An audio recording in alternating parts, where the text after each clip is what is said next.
What's going on, guys? Welcome to a trade execution video. We are actually just tape reading right now, but I entered a imaginary trade here on this candle. I'm expecting to run up to the buy side liquidity up here. This is going to be a breaker. I'm anticipating this to be a breaker. So if I was in an actual position, I'd be entering again on this candle as we're trading through the breaker, because we're anticipating this act as a breaker. And yeah, I'm expecting to run to the buy side liquidity. It's just gone 7 a.m.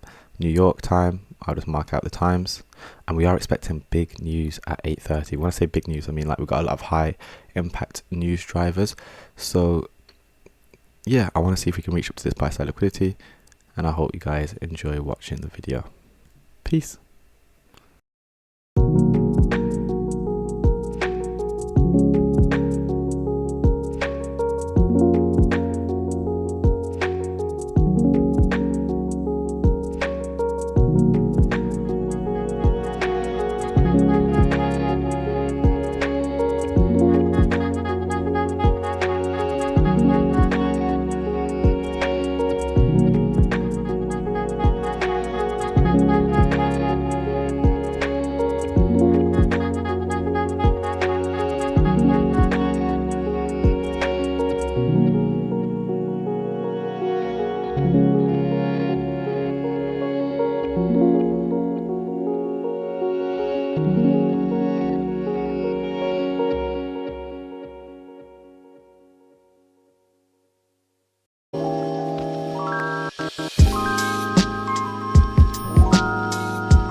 you.